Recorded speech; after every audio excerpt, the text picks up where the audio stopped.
வாய்ப்பு உண்டாகட்டும். இந்த வேளையிலும் கூட நாம் தியானிக்கும்படியாக 2 தீமோத்தேயு 4ஆம் அதிகாரம் 7ஆம் வசனம். நல்ல போராட்டத்தை போராடினேன், ஓட்டத்தை முடித்தேன், விசுவாசத்தை காத்துக்கொண்டேன். பவுலுடைய ஒரு சிறப்பான சாட்சியான ஒரு வார்த்தை இது. நல்ல போராட்டத்தை போராடினேன். நம் வாழ்க்கையில் கூட அநேக விதங்களிலே போராட்டம், குட் ஃபைட் என்று சொல்லி பார்க்கிறோம். இந்த போராட்டத்தை நம்மால் மேற்கொள்ள முடியாதபடிக்கு தடுமாறுகின்றோம், தத்தளிக்கின்றோம், தவிக்கின்றோம், சோர்ந்து விடுகிறோம், தேவனை விட்டு பின்வாங்கி விடுகிற அனுபவத்தில் அநேகர் செல்வதை பார்க்க முடியும். இந்த போராட்டத்தை நம் வாழ்க்கையிலே கடந்து போக வேண்டியது தேவனுடைய சித்தமாக இருக்கிறது. இதை ஒரு நல்ல போராட்டமாக ஏற்றுக்கொள்ள வேண்டும்.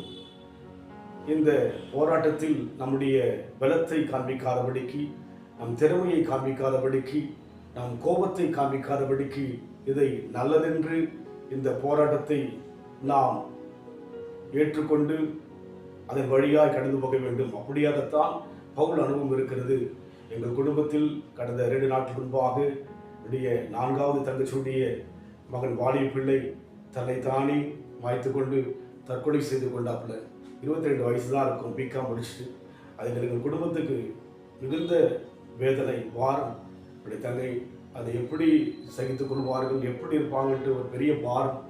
நாங்கள் ஜெபிக்கிறோம், நீங்களும் ஜெபியுங்கள். அந்த பிள்ளை அந்த போராட்டத்திலிருந்து வெளியே வர முடியாதபடிக்கு, படித்துவிட்டு வேலை கிடைக்கவில்லை என்ற ஒரு விரக்தி, அதோடு மாத்திரமல்ல மனதிலே அநேகமான மனத்தாங்கள், ஒரு விதமான பயமும் அச்சமும் இருந்தது. நிச்சயமாகவே அந்த பிள்ளைக்கு அந்த அனுபவம் கிடையாது. ஆனால் இன்றைக்கு நம் வாழ்க்கையிலே இது ஒரு போராட்டம். இதை நல்ல விதமாக நாம் மேற்கொண்டுதான் ஜெயிக்க முடியும்.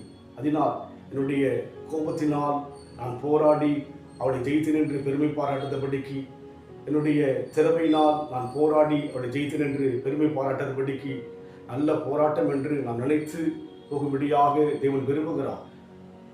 தாவீது வாழ்க்கையில் கூட ஒரு பெரிய யுத்தம், பெரிய போராட்டம், மன ரீதியான போராட்டம் மாத்திரமல்ல, உறவுகளுக்குள்ளே தன்னுடைய மனைவியாகிய தகப்பன் சவுலிடத்திலே போராட்டம், குடும்பத்தில் அப்சலோம் நிமித்தமாய் போராட்டம், இப்படி அநேக காரியங்கள் இருந்த போதிலும் கூட அதை நல்லதாக நினைத்தபடினாலே அவர் போராடி ஜெயித்து தேவனுடைய நெருக்கமான, மனதிற்கு நெருக்கமான ஒரு நபராக தாவீது இருந்ததை பார்க்கிறோம்.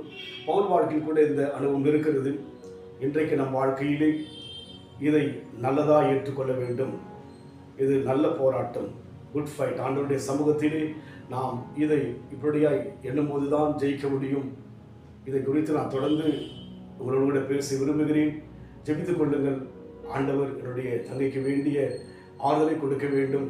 ஒரு பாலிய பிள்ளை என்னுடைய இழப்பு என்பது வேதனைக்குரியது. எங்கள் குடும்பத்துக்கு மாத்திரமல்ல, என் மனதில் கூட அது ஒரு வேதனையாக இருக்கிறது.